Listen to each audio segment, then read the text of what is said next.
नमस्ते। तो क्या होने वाला है इंडियन मार्केट में अगले हफ्ते? 6 से 10 अप्रैल का ये जो हफ्ता है ना, ये बहुत ही अहम होने वाला है। बाजार एक ऐसे मोड़ पर खड़ा है जहां से कुछ भी हो सकता है। चलिए मिलकर देखते हैं कि आखिर मार्केट किस तरफ जा सकता है। ये एक मेक या ब्रेक स्तर पर है। शेल खान का ये जो कोट है ना, ये इस हफ्ते की पूरी कहानी बयां कर देता है। मतलब बाजार एक ऐसे चौराहे पे खड़ा है, एक ऐसा लेवल जहां से या तो एक जबरदस्त तेजी आ सकती है या फिर एक बड़ी गिरावट। तो सवाल यही है, ऊंट किस करवट बैठेगा। अच्छा, आगे क्या होगा ये समझने के लिए पहले ये देख लेते हैं कि पिछला हफ्ता कैसा रहा। निफ्टी 50 तो करीब ½ % ही गिरा, मतलब ठीक ठाक था। लेकिन बैंक निफ्टी वो लगभग 1.5% नीचे आ गया। तो ये साफ इशारा है कि बैंकिंग सेक्टर पर प्रेशर बना हुआ है। तो चलिए शुरू करते हैं निफ्टी 50 से। आखिर ये पूरे बाजार की नब्ज जो है, और इस वक्त ना इसके चार्ट पर एक बड़ा इंटरेस्टिंग पैटर्न बन रहा है और इसे समझना हमारे लिए बहुत जरूरी है। हाँ, तो ये रहा वो चार्ट जिसकी हम बात कर रहे थे। देखिए, यहाँ एक फॉलिंग वेज पैटर्न बन रहा है। अब फॉलिंग वेज का मतलब क्या है?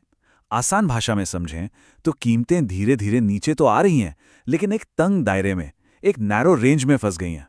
और पता है क्या, अक्सर जब ऐसा पैटर्न बनता है ना, तो ये इशारा होता है कि गिरावट का दौर शायद खत्म होने वाला है। और देखिए, इंडेक्स ने कैसे नीचे वाली लाइन से बाउंस किया है, ये एक पॉजिटिव साइन है।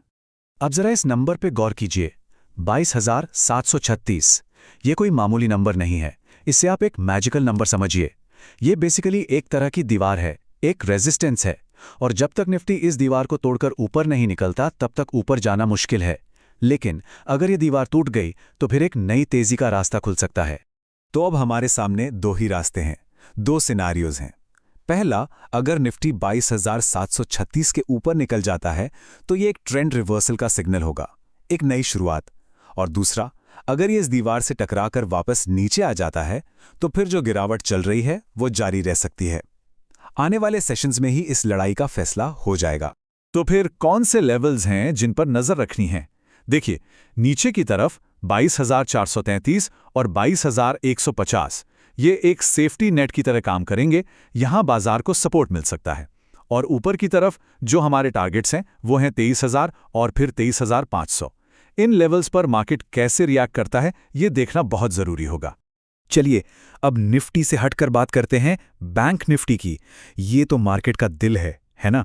और बैंक निफ्टी इस वक्त 50,000 के बहुत ही क्रिटिकल लेवल के पास है। इसी वजह से मार्केट में एक तरह की कंफ्यूजन, एक खामोशी सी छाई हुई है। देखते हैं यहाँ क्या कहानी बन रही है। और ये जो कंफ्यूजन है ना, ये इस डोजी कैंडल स्टिक में साफ साफ दिख रही है। इसे आप ऐसे समझिए जैसे रस्साकशी का खेल चल रहा हो। एक तरफ खरीदार खींच रहे हैं, दूसरी तरफ बिकवाल, और कोई भी जीत नहीं पा रहा। और 50,000 जैसे अहम लेवल पर इसका बनना ये साफ बताता है कि बाजार किसी बड़े फैसले के इंतजार में है। जरा इस चार्ट पर नजर डालिए। बैंक निफ्टी ने 50,000 के लेवल को टेस्ट तो किया है, उसे छुआ है, लेकिन असली लड़ाई, असली चुनौती तो ऊपर है। ये जो 52,025 और 52,211 के बीच का गैप जोन है ना, ये सबसे बड़ी रुकावट है। जब तक ये गैप फिल नहीं होता, तब तक एक सॉलिड तेजी की उम्मीद करना थोड़ा मुश्किल है। तो बैंक निफ्टी के लिए कौन से लेवल्स हुए? नीचे की तरफ 50,576, और जाहिर है 50,000 का लेवल ये मजबूत सपोर्ट का काम करेंगे। और ऊपर की तरफ 52,323 और 52,600 की बाधाओं को पार करना होगा। ट्रेडर्स की नजरें इन्हीं लेवल्स पर टिकी रहेंगी। तो ठीक है, इंडेक्स का हाल तो हमने समझ लिया, लेकिन हम सब जानते हैं कि असली एक्शन तो स्टॉक्स में होता है ना? तो चलिए अब देखते हैं कि एक्सपर्ट्स के रडार पर इस हफ्ते कौन से स्टॉक्स हैं। सबसे पहले बात करते हैं शॉर्ट टर्म पिक्स की, मतलब 1 से 5 दिन के ट्रेड की। यहां शेर खान की तरफ से दो नाम सामने आए हैं। पहला है एबीबी, कैपिटल गुड्स सेक्टर का एक बड़ा नाम, और दूसरा है आईटी का जाना पहचाना स्टॉक विप्रो। दोनों के लिए एंट्री, स्टॉप लॉस और टारगेट लेवल्स आपके स्क्रीन पर हैं। आप आराम से इन्हें देख सकते हैं।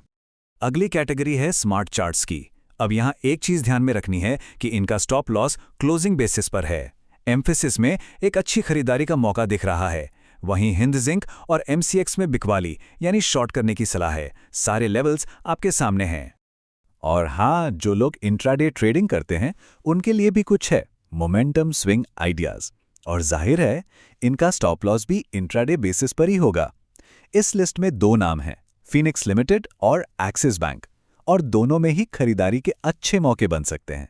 ठीक है, तो चार्ट्स और टेक्निकल लेवल्स की बात तो हो गई, लेकिन ये कहानी का सिर्फ एक हिस्सा है।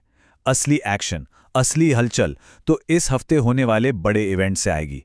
तो चलिए एक नज़र डालते हैं इस हफ्ते के कैलेंडर पर और देखते हैं कि ऐसा क्या खास है जो मार्केट की चाल को बदल सकता है। तो लीजिए, नतीजों का मौसम यानी कि अर्निंग्स सीजन शुरू हो चुका है और शुरुआत हो रही है आईटी के दिग्गजों के साथ। सबसे पहले 9 अप्रैल को आएंगे टीसीएस के नतीजे और ये बहुत अहम होंगे क्योंकि ये पूरे आईटी सेक्टर के लिए एक टोन सेट कर देंगे। इसके बाद विप्रो, एचसीएल टेक और इन्फोसिस सब एक-एक करके अपने नंबर्स पेश करेंगे। इस हफ्ते एक और बड़ी चीज है जिस पर सबकी नजरें टिकी रहेंगी और वो है आरबीआई यानी भारतीय रिजर्व बैंक। 6 से 8 अप्रैल तक मॉनेटरी पॉलिसी कमेटी की मीटिंग होनी है और 8 तारीख को जब ब्याज दरों पर फैसला आएगा ना, तो यकीन मानिए बाजार में एक बड़ी हलचल देखने को मिल सकती है। फिलहाल रेपो रेट 5.25% पर है और देखिए, उम्मीद तो यही है कि इस बार इसमें कोई बदलाव नहीं होगा, लेकिन असली खेल नंबर का नहीं, शब्दों का होगा। आरबीआई गवर्नर आगे इकोनॉमी और महंगाई को लेकर क्या कहते हैं, उनकी कमेंट्री क्या होती है, बाजार की नज़र उस पर रहेगी। उनका एक एक शब्द बहुत मायने रखेगा। अच्छा, एक और जरूरी बात, 14 अप्रैल को डॉक्टर भीमराव अंबेडकर जयंती है और उस दिन बाजार बंद रहेंगे, तो अपनी ट्रेडिंग स्ट्रैटेजी बनाते वक्त इस छुट्टी का ध्यान जरूर रखिएगा। तो कुल मिलाकर देखें तो ये हफ्ता एक्शन से भरपूर रहने वाला है। एक तरफ हैं चार्ट्स के वो मेक या ब्रेक लेवल्स और दूसरी तरफ हैं आईटी कंपनियों के नतीजे और आरबीआई का बड़ा फैसला। तो सबसे बड़ा सवाल यही है कि इस हफ्ते बाजी किसके हाथ लगेगी, बुल्स यानी तेजी करने वालों के या फिर बियर्स यानी मंदी करने वालों के। अपनी कुर्सी की पेटी बांध लीजिए क्योंकि यह हफ्ता बहुत ही रोमांचक होने